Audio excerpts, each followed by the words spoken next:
who's in studio now, none other than our friend Mike Dennis, creator, innovator, founder, Reelblack.com, movie maker, educator, documentary film, critiques, connected to the game. What can you say about Mike? Does seminars where you can get your grub on and watch a movie. You can do it in the city or in the burbs. He does it independently and in the mainstream. We do that too. Yeah. Welcome, man. And then I had the fun. I don't know if we've been on the mic here since we did the panel Django together. I don't think so. No. Have I been on Word since? I think I came in for Al B. Right after talk about Django again. That was the last time I was on, and it was like exhausting. To even think about Django. Like after we did that panel. You know, so. Mike Dennis is we're going to put him in this run. We're not going to let you get 60 before we call you a national treasure. We're going to let you still be fairly young, brother. Well, you know, I got a thing last week. You got an award. My first, yeah. Yeah, talk about that. Thank you. The Urban Arts Honor Society. Solandra Rice honored a bunch of us. Yumi, Natty Rebel. I mean, there were so many people that night that got honored that night. But it felt good because it was the first one.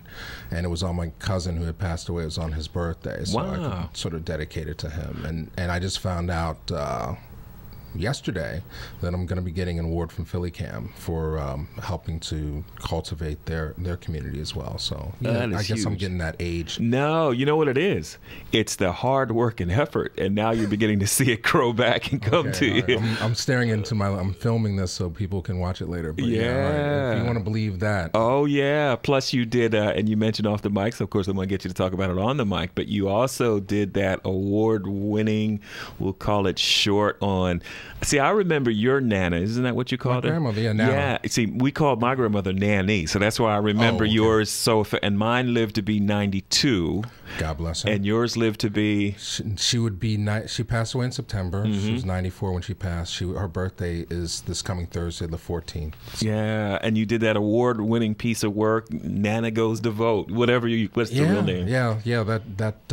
That's my biggest film to date. More people have seen that project than anything. It's approaching 500,000 views on YouTube, and it won the CNN iReport Film Festival 4 years ago when Obama was running in the primary. And I filmed her voting and getting her reaction to having the chance to vote for a person of color, a person that looked like her for the first time in her whole lifetime. And I think it just resonated because there's so many people that connected to that. The response we got was, wow, I wish my grandmother was around for me to be able to capture that moment or feel how proud she was that day. Or a lot of people had the thing like, wow, my grandmother's still here, and I didn't even think to like film this historic kind of thing. So I think it just resonated and it really captured people. So you did it. Yeah, I would say even for myself, and my grandmother was deceased at the time. She never had that opportunity, but I think as in a lot of art, you found a way to universalize something that was important for you and your grandmother, but then people apply their own meanings to it because it had that universal, people could connect to it universally. So a great piece of work. Yeah, no, it was good. I mean, it validated a lot of things, and it was good that she was there to see all the accolades that brought, and hopefully we're at a stage now where we're in the last days of our fundraising to do my next film, which is called Black Film Now, and yeah, I'm pretty good at it. Yeah, I'll say I'm pretty good at it. Well, that's the perfect segue because we're trying to make some money tonight. Yeah, I have said from the first interview we did some years ago. I've been on for just about 10 years, and station's a little more than 10 years, coming up on 10 years. It's somewhere I'm pretty close to the age of the station in terms of how long I've been on. But I came across you in the early days when I can't say a young pup because that would take 30 years for me to be in that category. You were the first. You were one of the first people to discover what we were doing. Yeah, your talent. I would say within the first year of our existence of doing screenings, you had me on, and you've really.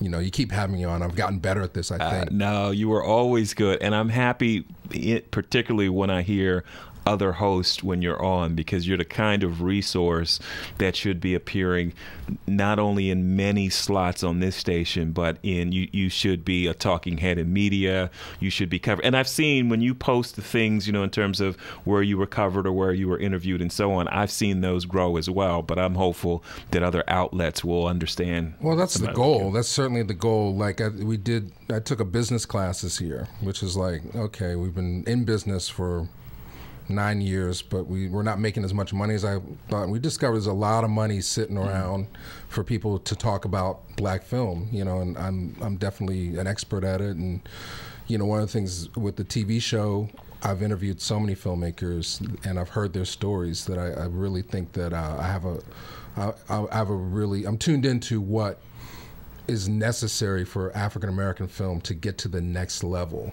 So one of the things that I'm trying to develop, and maybe you can help me develop this thought, is the idea that whenever black people of color get an opportunity to participate in something, when the door gets open, we excel at it. And I can't tell we make the superlative version of whatever that is, be it sports or music or art or whatever. It's unparalleled whenever the opportunity is given to us. We've had the opportunity to make African American film, I would say independently for the last 2 decades or so, since Spike Lee.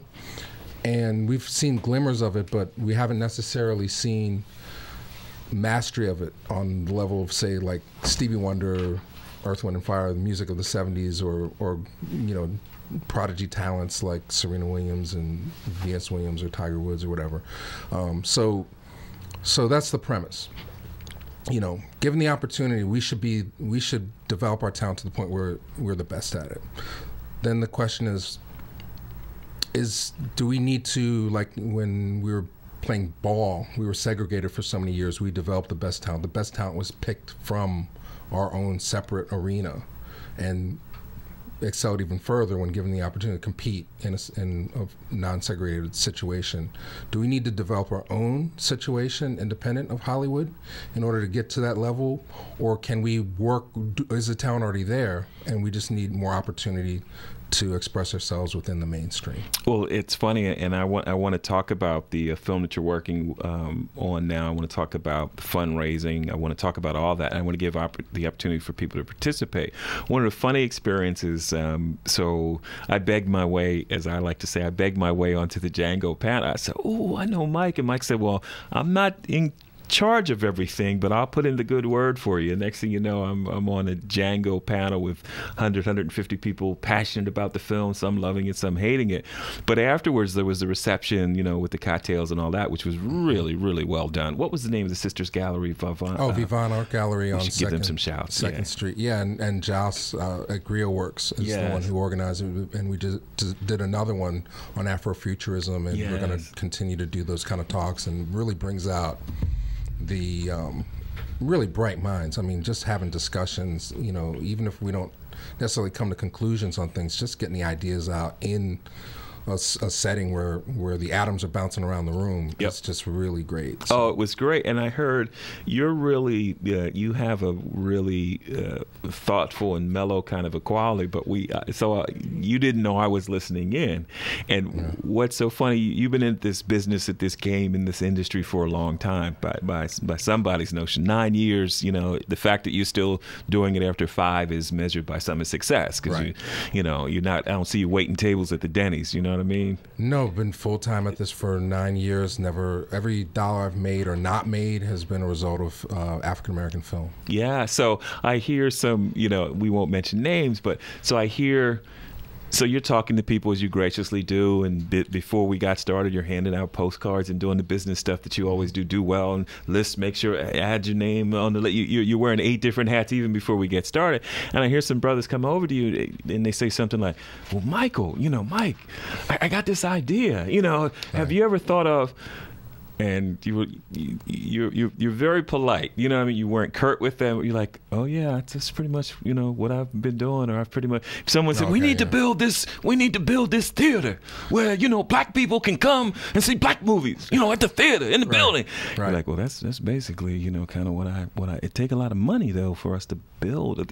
Right. So I imagine you've heard everything. I've had a few of those conversations recently, but it's good. I mean, in the last, I'd say since the Black Star Film Festival, I mean, that brought a lot of people together in the same room. Like we do our thing monthly, and it brings maybe, if we're lucky, we get 150 people at a time. Mm-hmm. Black Star Film Festival was 3 days in a row, and within those 3 days, there probably 3,000 people came through that festival, and they got to see, what a lot of people have been developing and nurturing for a while, which is an independent way for black people to tell their own stories on film, and as a result, there's been lots of people. I mean, they've been doing it in their own corners of the rooms, but I think somehow a light got flicked on, and I'm standing in the middle of it somewhere. Oh, and the marketing, the commercial advertising on the website with the hat with the star, the palm with the star. Yeah, I was the poster child for the Black Star Film Festival, but that was Maori Holmes's brainchild, and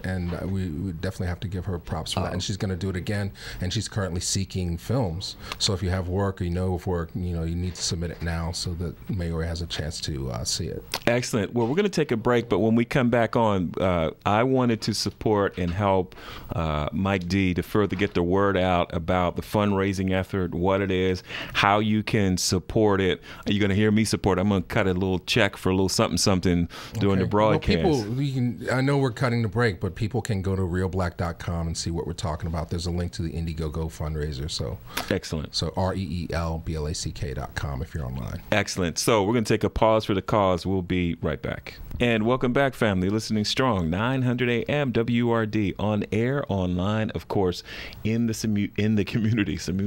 I'm looking at I was thinking as I was talking, which I can't do very well, and looking at the beautiful sunset as we look out outside, and you see the sun and the clouds coming down on scenic 95. It's just gorgeous. So I'm ready for an extra hour of sunlight. I think that's how it works on the back end. So that should be great. We have Mike Dennis in studio. We want him to talk about his current ongoing fundraising campaign, talk about what it raises funds for, and about the work that you hope to produce. Well, the project that we're working on now, we're still working on the Last Night at the Five Spot project, but that's taking a little longer to complete than we had hoped. The project that we're raising funds now for on IndieGoGo.com, and the fundraising has been going on for about 3.5 weeks. The last day to donate funds is Sunday, and the project is called Black Film Now. And the original idea was, we've interviewed so many filmmakers and actors over the years that we have over 400 clips on our YouTube channel, and we just felt that there's a lot of really valuable information that people aren't seeing just because they don't have a chance to go through all the material. So we wanted to take a few months and go through the archives and put together a movie built around the current state of African American film, and we called it Black Film Now. And then as we started talking to people, we realized that there really hasn't been a documentary or a book project about African American film in over a decade, but there's been more African American film made in the last 10 years, last 20 years, than in the entire history of cinema before that. So it just seemed criminal for us not to put our best foot forward, go for broke, and try and raise the real capital that was needed to tell this story properly. So IndieGoGo, for those who don't know, is a crowdfunding website. It's sort of like Kickstarter, and you can go there. You can use those. They take a small fee, but you can direct people to your web page and get them to donate small amounts. So in exchange for perks. So rather than going out and looking for venture capital and investors who would then require that you make money back on your project and they get a cut of the profit, you can say, well, for $10, if you donate $10, you can get your name in the credits. For $25, you can get your name in the credits and a ticket to the premiere of the film. And, it goes up and up and up. And then, we have people like Bill, who's here filming, who's one of our associate producers, who's donated, amount. But we were really 10,000. Thank you, brother. Thank you so much. We definitely have to thank Bill Tucker. And and we were talking the other night, he's supported African American independent films since he started, so he's definitely a benefactor. But we need more people like that in order for us to do the job right. So hopefully people tuning in now will go to the webpage reelblack.com, ReelBlack.com, see what we're talking about, and hopefully make the donations. I mean, the cool thing about IndieGoGo as opposed to Kickstarter is no matter how much money you raise, you get to keep it. Whereas Kickstarter, if you don't make your goal, you don't get anything. So that's the benefit that we're seeking at this point. Excellent. We just see somebody that just stopped into the office after hours. Eric's just going to go out and check, and I think we need to lock the front door. But that's just a housekeeping thing, given some of the topics we cover on the radio. So from your perspective, and one of the things you say at the website, we need a documentary to help us to understand the struggle that Black filmmakers have gone through, right? The obstacles that exist today. I follow you. You do great blasts. I'm on your Facebook page. I get email updates. You seem to have talked to so many people in the industry. What are some of those struggles, and what is some of the content that you want to cover in your documentary? I guess my intention, I don't want to come off like an old fogey and say, like, the young guys, they don't know what they're doing or whatever. But, I think that we're operating in a deficit right now, not having historical text or documentaries about what's been happening. I mean, this culture, this technological revolution is amazing. It's given more people voice than ever. I certainly wouldn't be making films at all if it weren't for the fact that it was much more affordable. And we have so many stories to tell. So it's not going to end. But if we can just communicate with one another, we can make better films. So that's the first thing. And and I've become a better filmmaker over the course of doing our TV show. We've interviewed, like, for every clip that we post, there's probably a clip or maybe half a clip that doesn't get edited or posted just because of time constraints, like on my own schedule. So we've interviewed all kinds of filmmakers and artists and entertainers over the years, people like Harry Belafonte and Spike Lee, Issa Rae, who has the Awkward Black Girl. We interviewed Dennis Dortch before he did the Black and Sexy TV, and I watched his whole ascent from making a film that went to Sundance to deciding, hey, how do I get my brand on the web, to creating a YouTube channel that now has done a successful Kickstarter campaign. They're going to make a feature film based on the characters on their web series. There's so many alternative routes to getting our stories told, and lots of people navigating it. And every time I talk to somebody, it's like a new story. Like, everybody has a perspective on this because we're all invested. So we interviewed like DeVon Franklin, who's he is the only senior executive at a major Hollywood studio of color. He supervises all of Will Smith's productions at Sony Pictures, and his whole vision is like, I wish there were more people like me. It's such a close. It's not a glass ceiling. Town is recognized, but there's so few people that have the model of knowing that there is a DeVon Franklin, for them to want to be DeVon Franklin and have the power to greenlight images that Hollywood makes. But he's also saying that the world is becoming much more diverse, and that there's going to be a need for people in the room that are making these types of decisions that can help make movie stars out of people, and he's married to Megan Good, and she does her own independent films, and they'll both be in the finished project, I'm sure. But yeah, the biggest issue is like I'll put it like this way: the world changes very quickly. Like, if you were going by like a map of the world that was 20 years old, you'd miss out on a lot of information. There's so many things that have happened in Eastern Europe and Africa, and countries get named, changed, and everything. So imagine if you're a filmmaker and you're trying to navigate your way through a career in filmmaking, and you're using a 20-year-old map. I mean, it's very important to know the history of Black film. in terms of understanding what part of the cultural legacy you're upholding. The minute you pick up a camera, you are a black filmmaker. And I believe that you have a certain responsibility when you are a black filmmaker that, other filmmakers might not feel obligated to. So that's important to me. It might not be important to everybody, but I think everybody, in order to just stay in the game, needs to understand where we are and where we're heading. Let me ask you a question. Then we're going to take Mamie's call. Thanks for calling in. You can hit us up at 215-634-8065, toll free worldwide, 1-866-361-0900. You seem to, and I want to make sure I get this right, do you define, when you use the words black film, mm-hmm. do you define it from the perspective of producer director? Because I think some of us, some lay people who, one of the things, I know I'm preaching to the choir, but African Americans consume on the consumption end. Right. We're moviegoers. We consume popular culture. We make popular culture.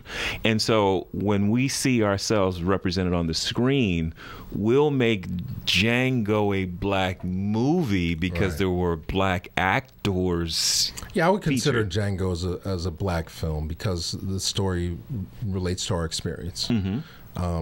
I'm really broad. My definition of what is African American film. When we make the film, that's one of our key questions. I think a lot of the confusion is that we can't always agree on what something is. So the first part of the film, we'll ask everybody what is their definition of African American film, and let them sort of lay out the definition. The audience can decide where they fall in. But for me, it's stories about African Americans, regardless of who told it. Because if you eliminate the films that are made by white people about black people, you miss out on a lot. You miss out on Ray. You miss out on the whole blaxploitation era, save for Ossie Davis, Melvin Van Peebles, and Gordon Parks, mm-hmm. Gordon Parks Jr. All the other blaxploitation films were done by white folks and financed by white folks. So we're just now getting into this new era where we actually have control over our own stories, and whether or not we have the resources to tell them the best is a whole other situation. You've done an amazing thing. We will. We're hoping to confirm a interview next week with. There was. I don't have it in front of me, but there was one of the late 60s, early 70s issues of Ebony magazine, mm-hmm. which featured the work of Gordon Parks as he chronicled using photographic images of poor families, mm-hmm. I want to say in New York, but the location. And some of this work has recently reemerged in a piece that I was reading the other day in the New York Times, and a African-American professor, photographer, talked about the importance of artistic expressions using the still lens, and then in addition to the lens that you're familiar with. The question that I have is that what's difficult, hold on one more second, Mamie, what's difficult for me to grapple with sometime is, let's stay with, just for the purposes of this argument, that black film means, or African American film means, ones that are produced and or directed by African Americans, which suggests some level of power, influence, and control, mm-hmm. that might be slightly different than starring in, I might even argue, for screenplay. So help me to understand then, a question you're probably asked all the time, how can it, given his success, I hate to pick on Spike Lee, but how can someone that seems to be so outwardly successful, seems to have great seats at any basketball game that he goes to, I'd love to have those seats, how can he make a certain set of complaints about work that he's attempting to direct, that doesn't get funded? Because I think there must be something different about producer directors as opposed to actors being. Well, I think every filmmaker or actor has a dream project that they're hoping to get made. And the resources, Hollywood basically doesn't like to take risks. They're always gonna bet on the easy thing, So I think, I love Spike.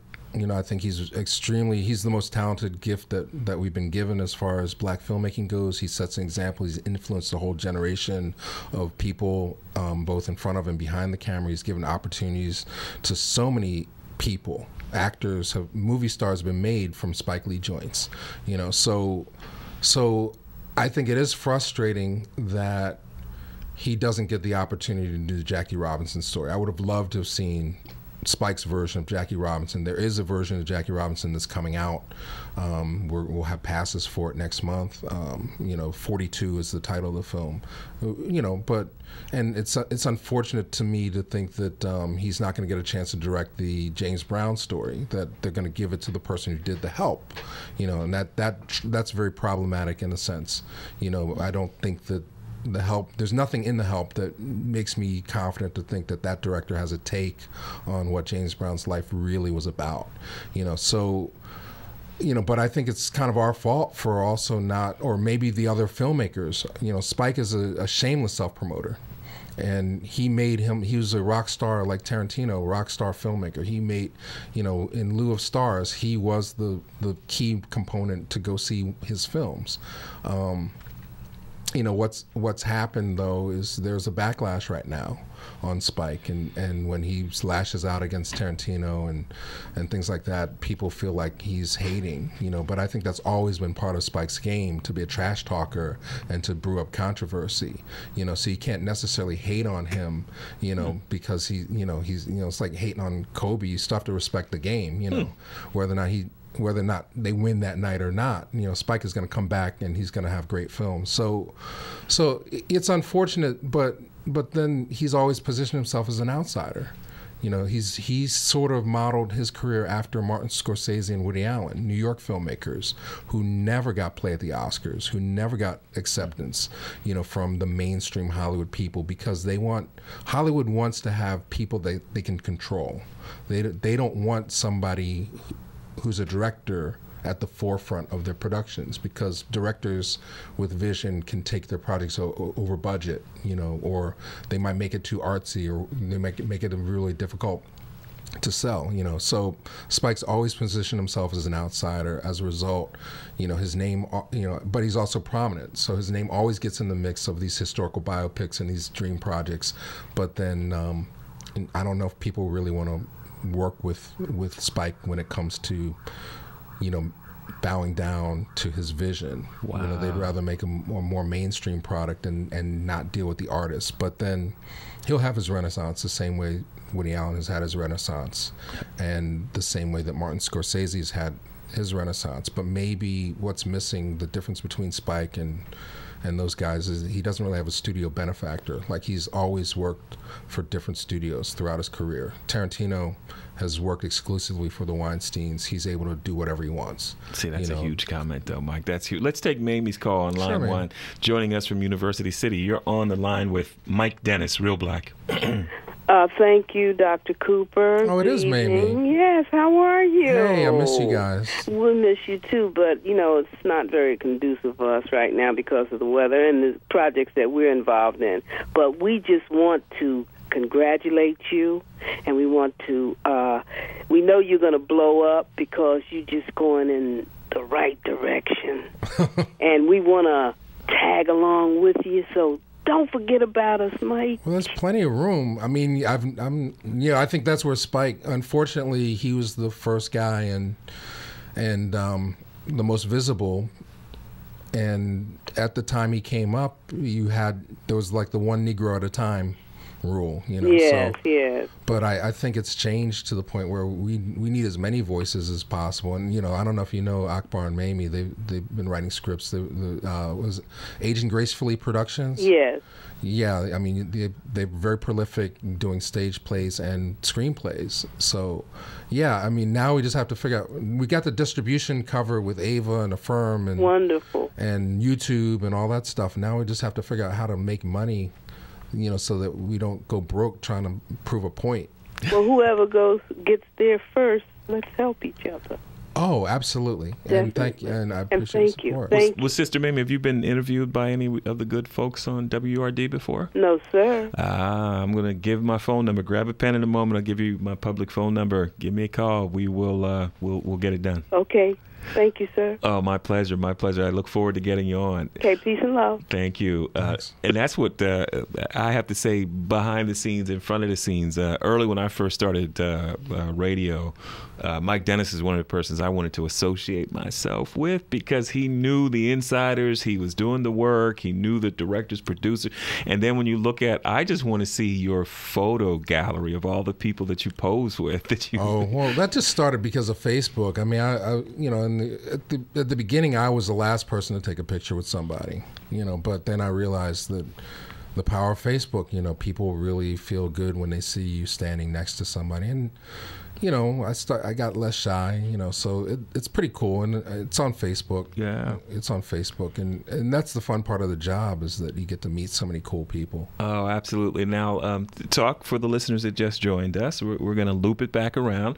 When you come back, we're going to talk about the fundraising, what length, and you may not think about it. I may be out of sequence, but when you think about a documentary capturing the genre, updating, if you will, you know, I want to hear about length. And you're going to use a lot of footage. Do you need somebody with a very deep voice to narrate for you? We are looking for a narrator. Yes. I'm not going to narrate my own film. Yes, I think Manuel, Glenn, and I will compete for the job, and we'll see. So we're going to take a break.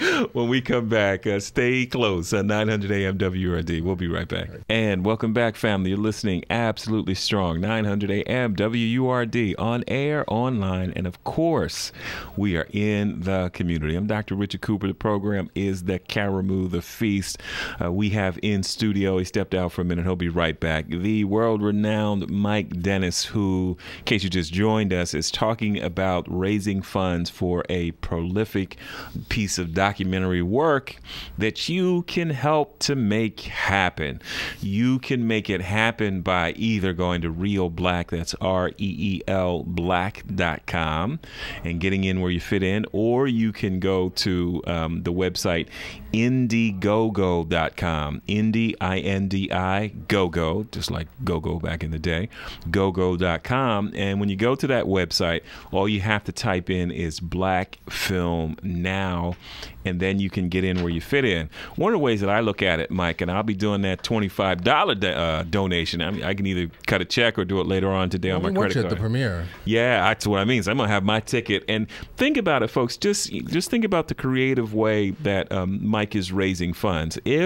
Anytime I've gone to the movie theater, and I'm a pretty cheap date, I got to admit to that, but those people that I take or that accompany me have the audacity to want popcorn, you know, which I'm that old generation. I want to smuggle my stuff in. You know what I mean? They're frisking me for my popcorn, because when you get in the studio, you're going to spend $10. You're going to spend $5.50 on a Coke, or they'll give you the special discount where you can get it for $12.99 with some corn chips and some cheese on it. And so you're going to spend a certain amount anyway. So here you can support a film, and you can support a film and make it happen. Right. It's really, you can get in, you know, if you have more money, as Mike was saying earlier, you can get in at levels. I'm going to get in at the $25 level because I just want to be a patron and support the work. Mike, no, I appreciate it. Well, I mean, one thing, if you like coming to the movies, you should be a member of Reelblack anyway, because we have movie passes all the time. We just saw the new Halle Berry movie 2 weeks before it comes out, and all kinds of stuff, and you get in free, and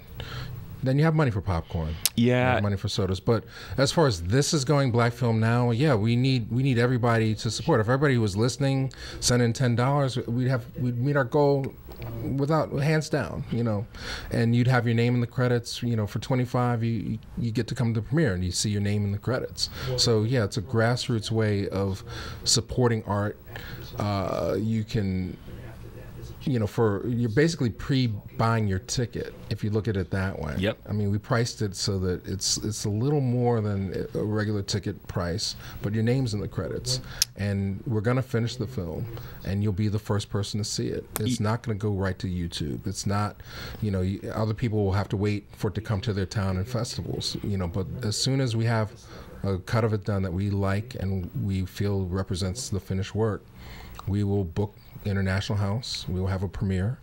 There'll be red carpets. You can walk the red carpet. Absolutely. I'm going to be there. Absolutely. And watch the movie, give us notes, and see your name in the credits, and yeah, so that's the idea. Yeah, and I seriously want to plug this, because so many times I've been in groups or audiences or meetings or conferences, whatever you call it, and we have some really passionate African American folk. We need to just start. Look, you can actually do this. Don't talk about we need to just start and you didn't support this. In fact, as I have the website open, at the $25 level that I'm looking at, you will get your virtual hugs. You'll get the shouts on your Facebook page, a thank you in the end credits, free ticket to the premiere. He does say transportation not provided. I didn't expect that, Mike, but I guess you had to say that to if you're some from folks. Ghana, you're trying to get to the premiere on $25, ain't happening, But then there's a level. There are two levels underneath that. $10, thank you in the credit. $5 virtual hug. $50, which is kind of sweet. Did anybody have the nerve to give me $5? I don't remember seeing yes, sir. Yes, they did. Come on now, Two our people. folks. Two people. Yeah, Okay. they kicking that $5. That's hard times. That's what they got. anything helps. It all adds up for it. And the cool thing about this is that we price it cheap. I mean, you might be hurting this week or whatever, but trust me, you've spent $25 on worse. Believe things. me, went out to dinner the other day. Let's just say the tab was less than 100 and more than 50. So we do have some disposable income. We really do. You just have to look at supporting your own sometimes. At 50, you get a signed DVD, as I mentioned. At 100, as we say 100, you get the Reelblack Super Pack. It says Mike will clean your house for a year. Oh no, I was reading the wrong thing. Okay, it says virtual hug, DVD download, special DVD box set of 4 films by Mike D, plus 1 support Black Film Now Boss Coffee mug. Excellent, absolutely excellent. Right. Many people have done it at that level as well. And we have different goal things. I don't know where we are right now. I think it's close to 6,500. If you scroll all the way down, scroll all the way to the top. I'm sorry. To the top. All right, to the top. I'll tell you where we're at. The big top. I don't see it. We're not seeing it.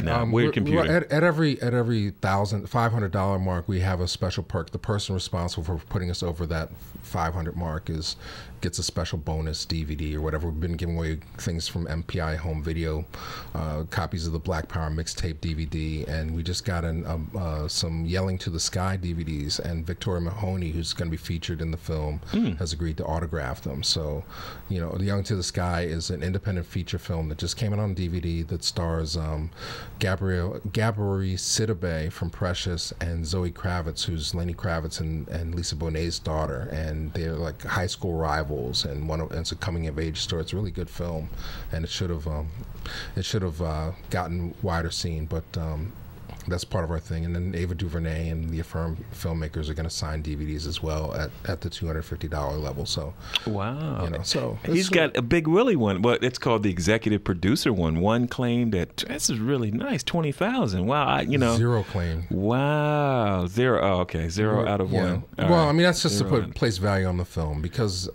we can make this film for any amount of money. Right. The more money we have, the more we can travel and get the better story. Yep. Ultimately, we want this film to have lasting value. If it's another 10 years before somebody makes a movie about Black film, we want ours to be the best. And we want to make sure that it has accurate information that's going to help grow Black filmmaking. So, yeah, if we miraculously got to 25,000 by Sunday, then we could travel. We could go to LA. We could go to Atlanta. We could go to the American Black Film Festival in Miami this summer. And we could really talk to a lot of people that we're already acquainted with, or already know Reelblack, and get them on the record for this story, so to speak. But at this point, like if everything were to stop today, we would still come out with the film. But the more we have in the kit, and right now our goal is 8,000. We can get to 8,000, we can do a lot of things that we can't do at 6,500. Wow. And basically the way that you want people to do this is, tell the listeners again. You go online to IndieGoGo.com/BlackFilmNow and pick out from the menu what you feel comfortable donating. The more, the better, obviously, for me or for us. But anything, from $10 on will get your name in the credits. You'll be a part of our production. And that's the most important thing, that we need your help to make this happen, to make the film a reality, we need everybody's support. And this is the kind of movie where we could go and do a grant thing. You know, you apply, put your name in a hat with like 500 other people that want to make movies, and we probably get $100,000 if we wanted to. But that might take a year.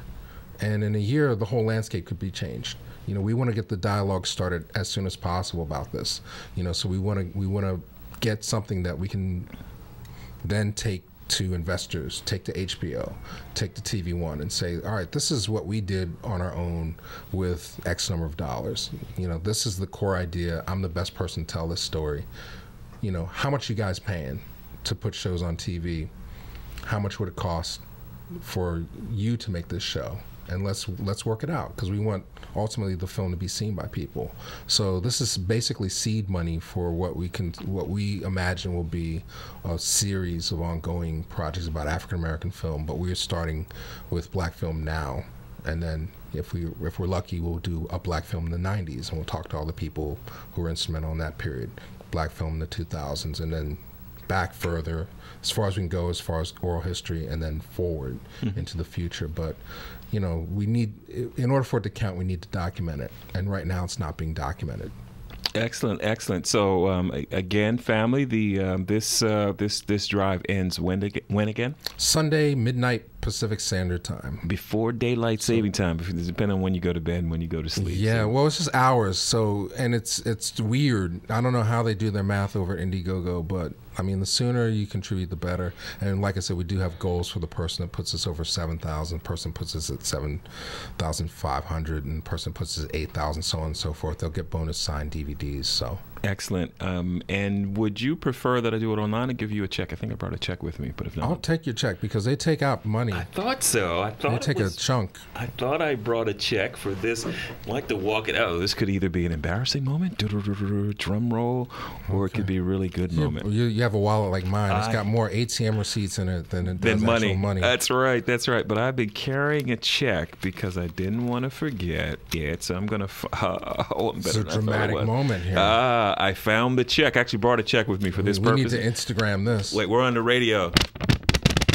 That's the check opening, everybody. See, if Dr. Cooper can do it, and it's blank too, I can put in any amount I want. I'm about to fill it in because it'll be for the 50,000. Then I too will be in jail. So we're going to fill it out. I'm going to fill it out slowly when we go off the air, but I'm going to get in it where I fit in at that big $25, and so I can feel good about the work. We do have some shows. I don't know if you want to talk about Wow. Yeah. No, talk about what's coming up. Whatever you want to share. Well, you know, like Ava DuVernay and the Affirm people would be really upset if I did not mention the fact that we are continuing to release and distribute African American films from the diaspora.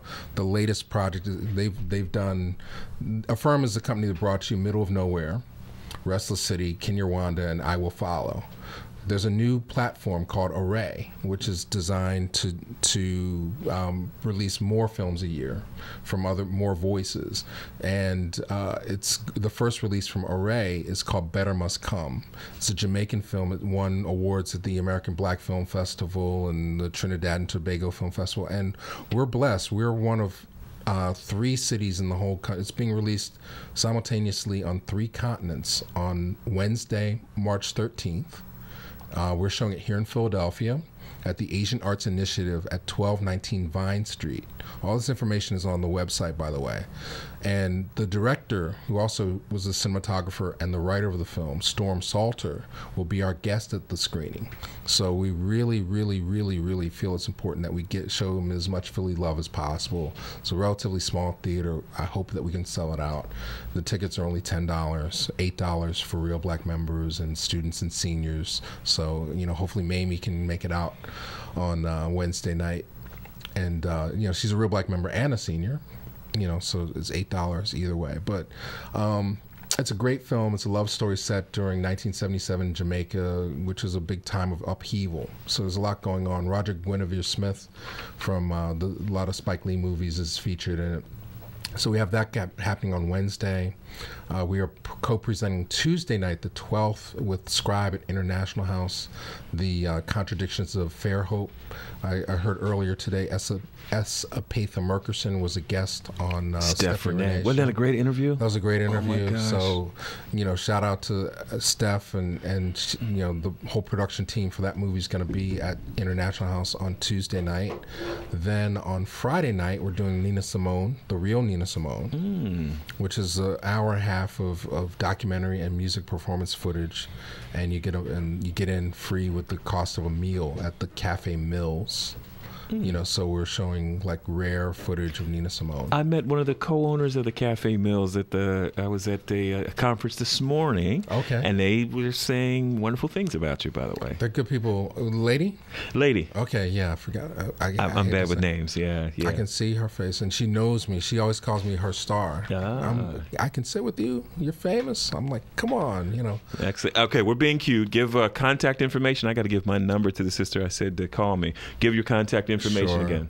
If you just check out Reelblack.com. Reelblack is like the movie Reel, and Black like we are, which is ReelBlack.com. I'm going to be updating the website tonight, but all the things that I've mentioned so far are on there. And then the last thing, April 2nd, Billy Paul is coming. On Me and Mrs. Jones fame with his wife Blanche. They made a movie. The same director that did Black Power Mixtape. His first feature film was called Am I Black Enough for You? Yeah. So we're going to show that. It's the Philly premiere, and Billy Paul and his wife Blanche Williams will be in the audience to answer questions. Oh, that would be amazing. I had the pleasure of introducing him at the Clef Club some years ago, and I had a ball. Family, it's not that I'm tired, but my time, just expired. We got to get out of Kemet. But first, let me tell you, the Caramoo was brought to you by Fela, coming to the Miriam Theater from March 12th to the 17th. Tickets are on sale right now. Now, keep your dial, your phone, your touch, your pad, whatever you're doing, keep it on lock, because coming up is Soul Power with DJ Stylist. I say you're going to hear Steph Renee as she cues you into the wonderful evening of music and sounds.